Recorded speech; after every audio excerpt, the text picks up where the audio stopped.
All right, Daniel, what are we talking about today? Today, we're talking about obstacles facing new advisors, why credentials matter when hiring a financial professional, and what trust actually looks like in a professional relationship.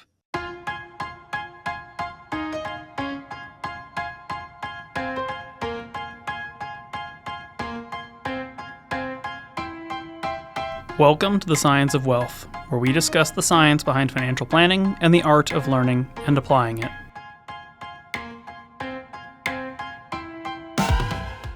Okay, so judging by your questions, you are shopping around for a financial planner. Hit me, Daniel. I'm a financial planner. We can do business. What do you need? So, I wanted to start with getting into the industry as a new advisor. It's difficult. There's a steep learning curve, and a lot of people really don't even know where to apply or what a quote unquote good job looks like. So, what are the actual challenges that new financial professionals are facing when getting into the industry? I think first and foremost, there is a enormous amount of ambiguity about what being a financial planner is, how to start that career, and how to get into it. So, unlike becoming, let's say, a lawyer, where you know that you need to go to undergrad, take the LSAT, apply to law school, go to law school, graduate, sit the bar exam, and now you're an attorney and you can practice law. Become a financial planner essentially has almost no barriers to entry other than a single licensing exam to be an investment advisor, or potentially a couple of licensing exams to be an insurance broker or a stockbroker or all of the above. And otherwise, you fundamentally find yourself in a position where you are likely going to be influenced by the first business you ever go work for, or the first place you ever start your career and take your tests through, and so on. And you will likely develop an understanding of what financial planning is through that lens. Okay, so a lot out there. And how does this all relate to clients? If planners are struggling to get into the industry, what is the impact this has on the families we serve? Well, I think the easiest way to illustrate that is the client side of that, which is to treat you as my potential client here. If I tell you that we are a financial planning firm that does comprehensive, holistic financial planning for our clients to help them live their best financial lives, that tells you nothing about my qualifications. That tells you nothing about the actual behind the scenes process that we're going to do to provide you with advice and guidance about your financial interests. That doesn't tell you anything about how I get paid or what our relationship is going to be like or what legal standards of conduct will apply to the advice I give you. So fundamentally, it's problematic both for the people getting into the career field and also for consumers from the standpoint that all of the ambiguity that goes into getting into the profession in the first place compounds in the client relationships that are out there. We talk to people all the time who will say, well, I've had an advisor before, and they'll tell us that they've worked with one firm or another, and we'll know from a point of fact that they will, if they work with us, have a completely different experience. And it's not because we're star spangled awesome, it's just because the firm they worked with previously used something like the phrase financial planning as a marketing tool for the sale of investments or the sale of insurance, not to represent a more comprehensive, genuinely holistic process that's agnostic to the means, the income, the investments, or the products that the client might want to buy or need in their situation. That's a really good point. And you brought up something earlier about how lawyers have to go to law school, and there's a set you know path for what that looks like for them. Financial planning is not really like that. There is no jurisprudence or precedence that we can all follow to say, all right, this is the model for doing financial planning correctly, and this is a bad model. Follow this one, ignore this one. I have a lot of friends, Dan, that early out of college they got jobs at, say, the recognizable names, whether it's a Merrill Lynch, Morgan Stanley, to just throw out a few, and they're really excited and they know it's a big firm, reputable, um, job security, all that. Is this a good job? If you wanted to get into financial planning? Frankly, I think the barriers to entry to getting into financial planning are so high in their ambiguity that to some extent I don't know that any job in financial planning is intrinsically good or bad in of itself. So I wouldn't look at any firm and say like, don't start your career there. That's a terrible place to start your career. I think the bigger question becomes, what is your level of competency and skill going in? What are your career ambitions? So do you want to be client facing, client serving, or are you more interested in the technicals? I see a lot of people who are interested in sort of becoming portfolio managers or day traders who think that becoming a financial advisor is a good path to that when it is not. And so fundamentally, I think on a certain level, for people coming into the profession, the bigger question is going to be what is expected of you when you start your career, and is it reasonable for you? So when I say that, I'm talking about is the expectation that you're going to come here, spend 2, 3, 4 years learning the craft and the trade, supporting other planners' clients before you ever have client relationships, or is your first and only job get clients, sell them products or services, and then you can learn the craft as you go. And what suits your needs better, and what do you think is better for your clients? Particularly because it's a very common practice to ask new planners to phone up mom, dad, the neighbors, their roommates from college, and anybody they know and ask them to do business right out of the gate to help them get a warm start in that business development side of the career.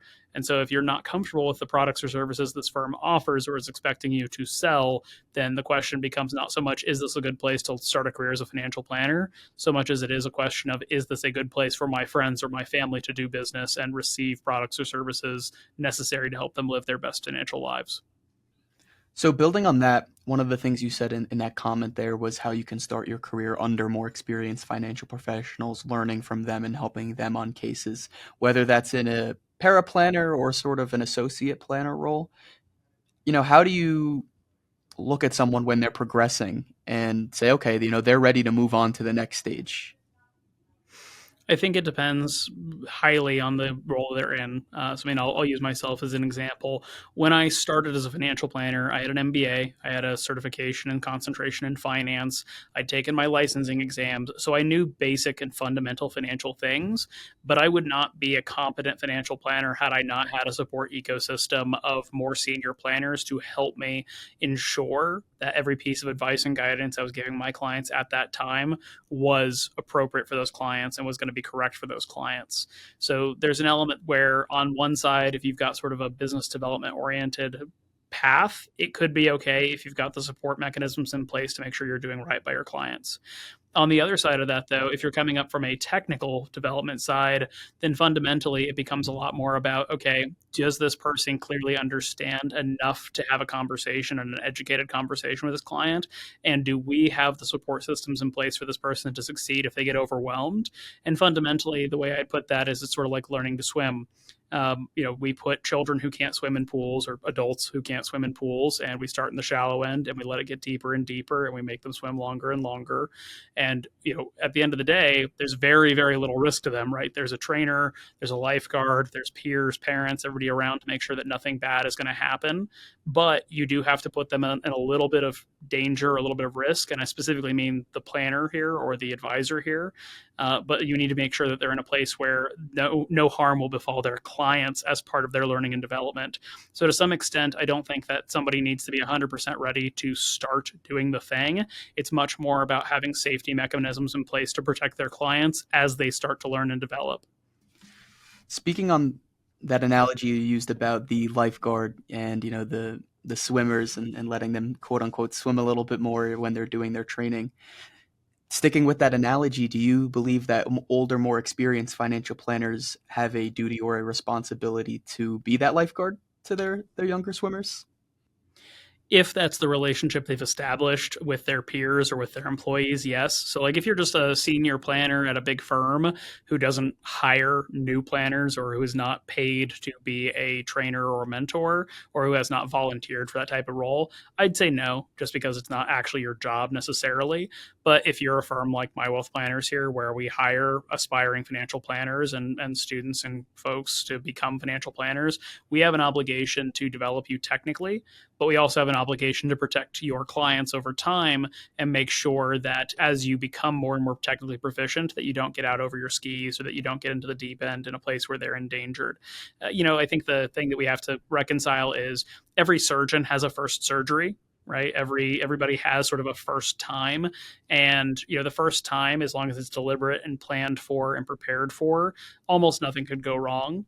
But there's always a risk, and so it behooves the firm and it behooves those more experienced planners to ensure that new planners are in a position to succeed, to help their clients live their best lives, and that ultimately everybody benefits from the process. Great. So you mentioned starting your career in financial planning, already having gotten your MBA, having a concentration in finance, and anybody that looks into you a little bit more is quickly going to get lost in the alphabet soup of letters that follows your name, and it's clear you have the technical credentials to do this work very well. But to somebody who isn't working in our field every day, those letters might all look the same, and it's difficult to differentiate which are of greater importance than maybe others. So could you take a minute and explain the importance of credentials when it comes to looking for an advisor? Sure. I'm gonna probably rub a couple professionals listening to this the wrong way, but I'm gonna be pretty direct about this. If a consumer is looking for a financial planner, they need to look for somebody who has the CFP certification, or they need to look for somebody who works within a firm that takes a team approach that has people with the CFP certification on hand. CFP certification is the Certified Financial Planner designation. And ironically, as somebody who has it, who advocates for it, who just said what I just said, it itself is not a pure sign of competency.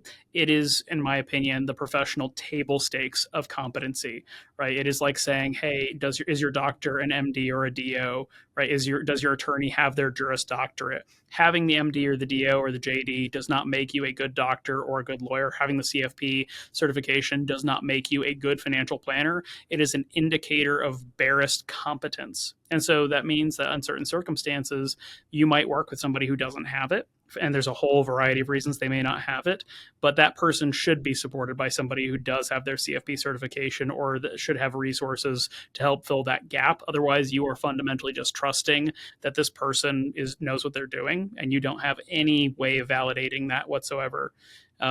Beyond that, there's a number of other designations and certifications, but I'll stop rambling here for a second and let you ask another question to better direct that. So you mentioned all these different credentials, and how the CFP is of great importance for financial planners.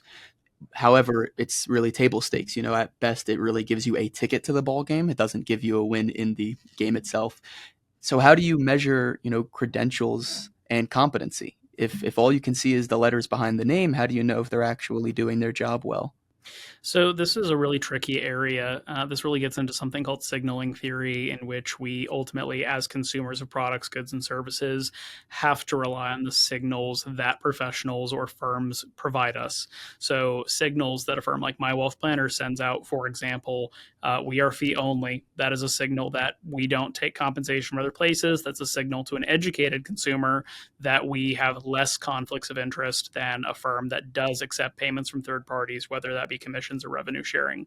The CFP certification, that is a signal of financial planning competency, but as I just said, it's not a pure indicator of total competency.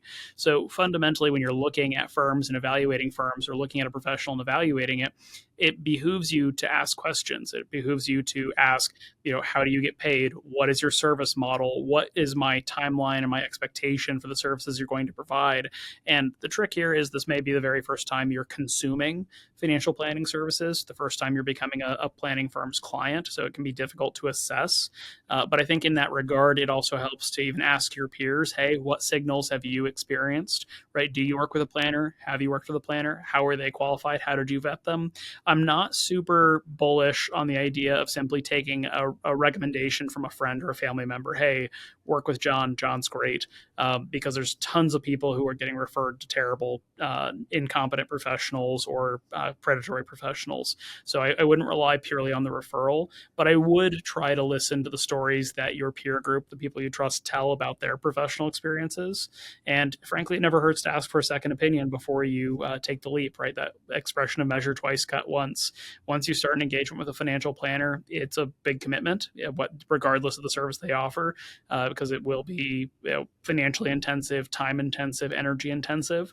And so ultimately, I think you do a lot of favors to yourself by looking before you leap, by evaluating the signals, doing your homework, asking for second opinions before you make a full commitment. So going off of that a little bit, let's say a family was vetting advisors and was generating a list of questions or things that they should look at. What are some red flags regarding either credentials or experience that, families should be aware of when looking for advisors?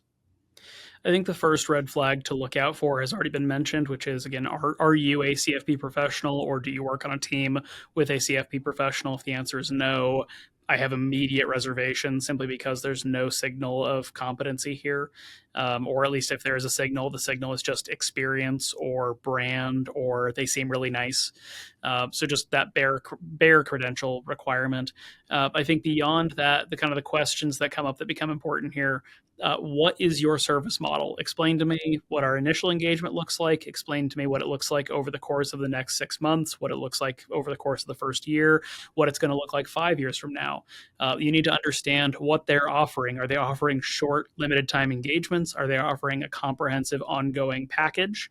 Right? Is it a subscription based service? Is it a project based service? Is it hourly? Just really dig in. Like, what is the service you offer? What are you going to do for me? Because it's easy to fall into a trap of financial planner does financial planning, but it turns out professionals do this stuff in hugely different ways, in many different styles, approaches, and tempos. So just the service model alone is a really important question. Do I think I need long-term ongoing service? Am I going to need help over the long term, or do I have one really specific circumstance or issue that I'm really trying to get better guidance on?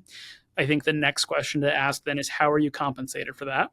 And typically at this stage you're going to be told, we charge an hourly fee, or we charge a flat project fee, or we charge a fee based on your investment assets or your net worth or something like that.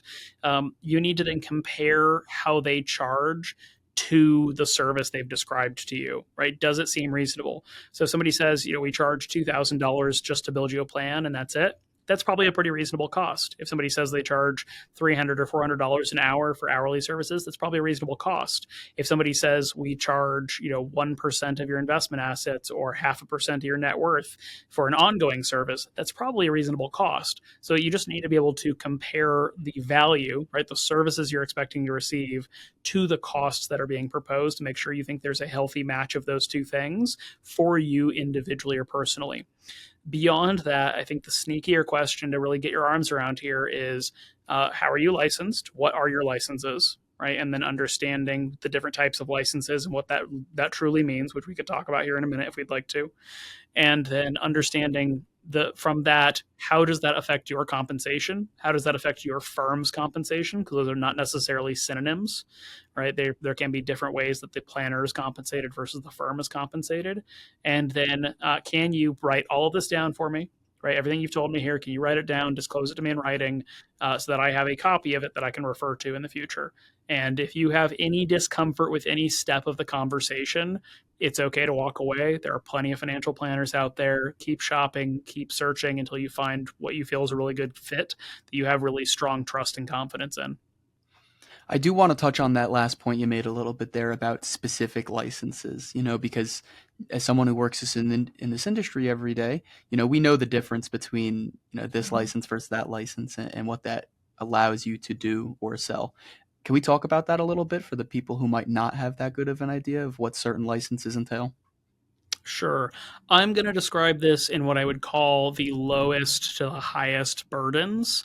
And when I say that, I'm talking about regulatory burdens placed on the licensed professional to do things that are in your interest, that are best for you, aka from the least amount of protection for you to the greatest amount of protection for you. And before I do that, again, none of these licenses, just like the CFP, none of these licenses is a perfect signal of total competency and trustworthiness for you, but just recognize there are different levels of burden. So the first level I'll talk about would just be insurance licenses. This can be home and auto. This can be life insurance, health, disability, long-term care. But fundamentally, insurance licenses are governed at the state level. So your levels of consumer protections can vary state by state. And the burden for the sale of insurance products to you is that their advice to you or their guidance to you is supposed to be solely incidental to the sale of a product. So if somebody says, I have my life insurance license, that's my only license, but I'm going to do comprehensive financial planning for you. How a regulator recognizes that is any financial planning it might do for you is a very complex sales pitch and analysis to perhaps determine the best product for you to then recommend and sell to you. That's the relationship that they're governed by. It doesn't matter, again, if it's life insurance, disability, long-term care, they're all governed the same way in that sense. Your recourse in that world, right, if you got good advice, bad advice, so on, is pretty limited because fundamentally any recourse you have is going to be related to the product itself and whether it was appropriate for you. It doesn't have to be the best thing for you, doesn't have to be the perfect solution for you, it just has to be adequate and appropriate. So if you have a need for life insurance, that professional is not necessarily liable if they recommend a policy for you that is not the best policy for you. It just has to be a really good policy or an appropriate policy for you. I'll pause there before we go on to the next stage if you have any questions. No, keep going. This is great. Okay. The next level then I would say is going to be a investment broker level. The three licenses you're listening for here would be, one is not necessarily a license, but it's sort of a precursor. It is called the Securities Industry Essentials Examination, or the SIE. It is a precursor exam to then sitting for the either Series 6 or the Series 7 license. A Series 6 is a variable products license, enabling that person to sell you products like mutual funds or variable annuities, or variable universal life insurance or something like that. And the Series 7 is a registered representative exam, also known as a stockbroker exam, which effectively means they are licensed to sell you either investment products or to trade on commission for you. So to buy stocks, buy bonds, sell bonds, so on and so forth, and be paid per transaction as part of that relationship. The burdens here are slightly higher than those in insurance. These would typically fall under what we call a regulation best interest. Notably, the penalties for violating regulation best interest are really not any more stringent than the insurance penalties, but the standard is slightly higher here. They do have to recommend for you investment products or trades that are in your best interest, but that only has to happen within the scope of the services and products they offer. The only way they can really get in trouble there is if they either recommend a subpar choice from the catalog that's available to them, made available to them by their firm, or they recommend something for you that is just completely inappropriate. So you're, let's say, a 95-year-old, and they're recommending kind of these annuity products or high-risk products that probably don't make sense based on your age or your appropriate risk tolerance. So that's where the standards are higher than insurance marginally, just because you have a regulation best interest requirement, but there's no fiduciary obligation. And so the next tier that we talk about would be the Series 65, the Investment Advisor Representative exam, or the Series 66, which is a hybrid exam of the essentially of a security sales license and the Investment Advisor's Representative exam. When a professional is working for you under that Investment Advisor's license, the 65 or the 66, they do have a fiduciary obligation to you. That means that the burden of their conduct is a duty of loyalty and a duty of care. They have to make recommendations in your best interest. And if they violate that, if they make recommendations that are not in your best interest and there's a harm caused by that, then they can be liable for treble damages, or essentially 3x the value of whatever they cost you. So if their poor advice or their recommendation that was not in your best interest costs you 10 grand, they could be on the hook for up to 30 grand. So there's a lot more teeth there. The burden is higher, but as I said at the top, not any particular license, not any set of credentials is a perfect signal of total competency. It's always about, is this professional able to offer me what I need specifically? Are they compensated reasonably for it? And do I understand their conflicts of interest and how they're compensated? And have they overtly, directly in writing disclosed these conflicts to me, such that I am completely clear about the nature of the relationship we have and any interaction, the conflicts of interest they have with my relationship. That's excellent. There's a lot of really good information in there on vetting advisors and how to find somebody who might be a better fit for you, which is really important because it's very difficult when, especially you search online, to know the difference between someone you can and maybe can't trust, which I think is a really great segue into the third question I wanted to ask you today, or topic. So, in the industry, we always talk about building trust with families and individuals, but trust is kind of abstract. It's squishy. It's not a quantifiable thing that we can start to measure, which we love to do as planners. So, exactly, how do you go about building trust with clients and even potential clients, Dan?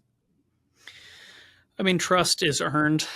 Fundamentally, there's that element of signaling. Most people who come to us as a firm tend to come to us having already done their homework to some extent, right? They found us largely because they've been reading about how to find a financial planner, and they've read a lot of articles about look for a CFP professional, look for a fee-only planner.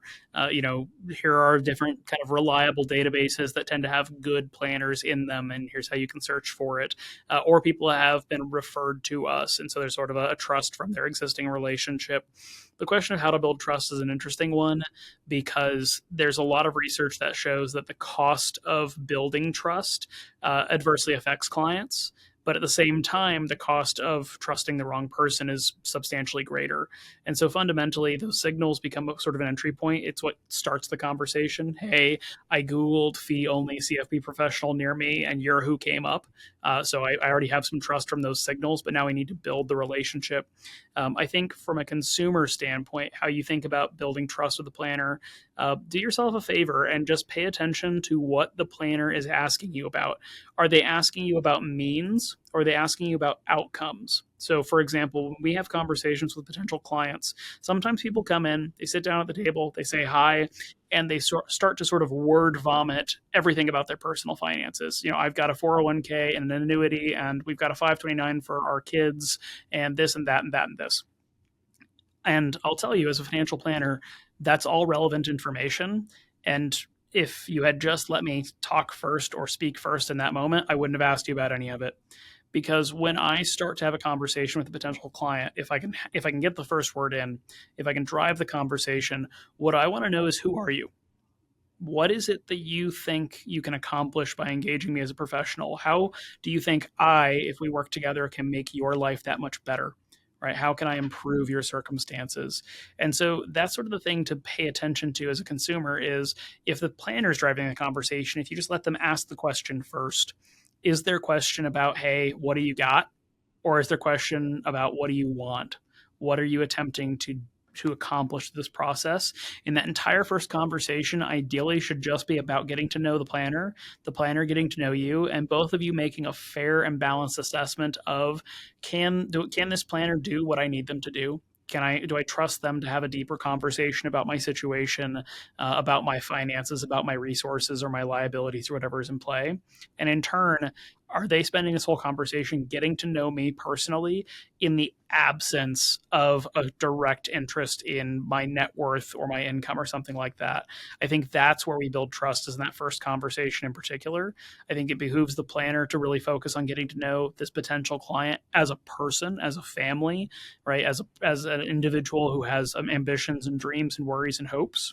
And it behooves the client to assess the planner. Are they interested in me? Are they interested in what I want out of this process? Or are all their questions just driving at the amount of money I can invest, or the amount of insurance I might need, or how much I could roll over to them from my workplace plan? Are they really oriented on the things that are going to get them paid, or are they really oriented on what I need from them as a professional? I think that first meeting, like you said, is so important. You only get to make a first impression once, and that goes for, the client looking at the advisor, but it also goes for the advisor looking at the client and saying, hey, is this somebody that I think I can have a long-term and meaningful relationship with? Earlier in the conversation, I talked about credentials and designations, which I personally think in part help build trust as well. But let's say, somebody's like you, Dan, they have this alphabet soup behind their name and, a lot of experience and qualifications.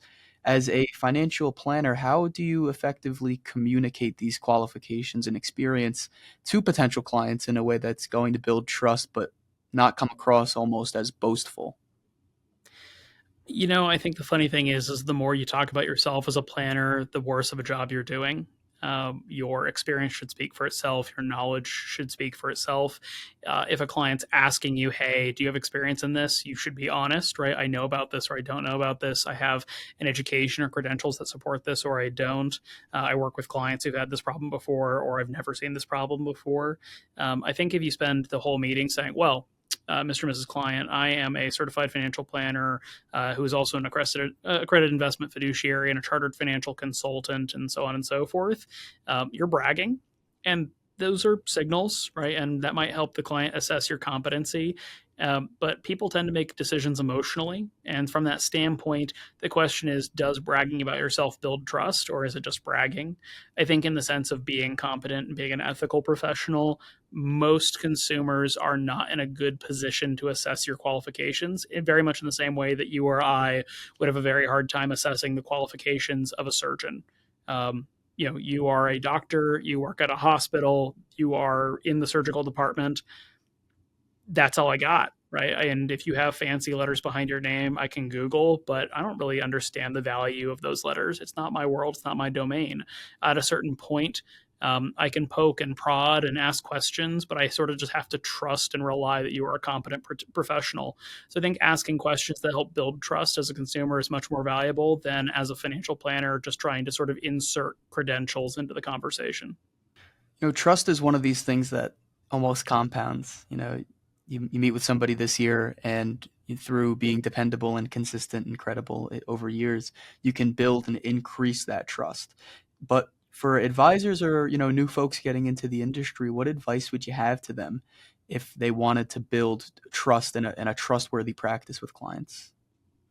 You build trust by being trustworthy. And I think from a client perspective, depending on your stage of experience, your existing credentials, or the credentials you're pursuing, it comes with being transparent. If you're a new planner, it comes with saying, hey, I'm a new planner, but I work with a firm or with a team or with a mentor who can help me with anything that I'm not comfortable with. I think showing that vulnerability and being forthright and honest about that helps. I think being direct about the limitations you might experience helps, right? I'll give you an example. If somebody came to us, despite all the qualifications we have in this firm, if they said, hey, I need help moving assets from my home country of Guatemala to the United States, I would have to say, I'm sorry, despite all the alphabet soup I have, that's not a skill set we have here, and that's not something I could competently and effectively help you with. And I don't have the mechanisms in place to help me answer this. I don't have the in-house relationships or professional relationships to really bridge that gap. So you would not be well served by me, and I owe you the honesty of that answer, and I'm going to try to help you find somebody who can. On the other side of that, if I'm a brand new planner and you're my very first potential client, I think it's okay to just say that. Hey, I'm going to be honest. You're my first client I'm ever going to work with one to one. But again, I do have the resources and the support or the mentors or the team behind me to make sure that you're going to be taken care of. So I'll be honest. You might have a question or two for me that I'm not ready to answer on the fly, but I promise you we can get you an answer. And then just recognizing that your firm and your team can support you in that process. Because again, everybody has their first surgery, everybody has their first skydive or their first swim, right? And so fundamentally, sometimes we get to be the first one as a client, sometimes we get to be the professional having the first one, and we just need to be honest and forthright and transparent about that as we go into it. Excellent. I think that's really great stuff. So could have summed it up in one sentence, Dan. In order to build trust, you do have to be trustworthy. I think that's pretty simple, but not easy to do. So I appreciate it. Very true.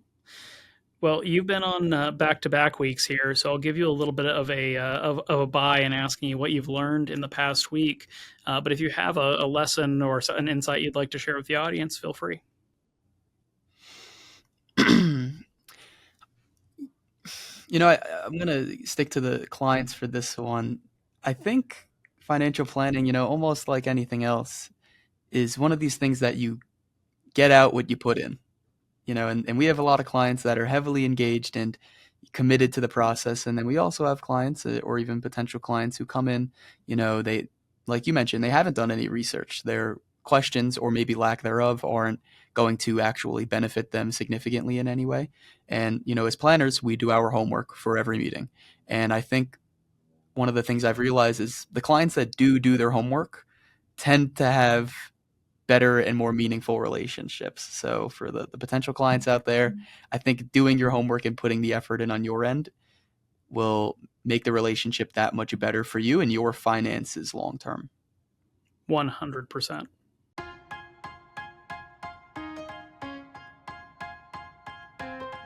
The Science of Wealth is produced by My Wealth Planners, a registered investment advisor in Colorado. The theme song is This Is Your Time by Dan Phillips. The podcast is intended for educational purposes only and is not investment advice or any other form of advice. Not all material discussed on the podcast is appropriate for every individual in every circumstance, so you should consult with a certified financial planner, tax professional, or legal professional as appropriate before attempting to apply any of the subjects, strategies, or tactics discussed on the podcast.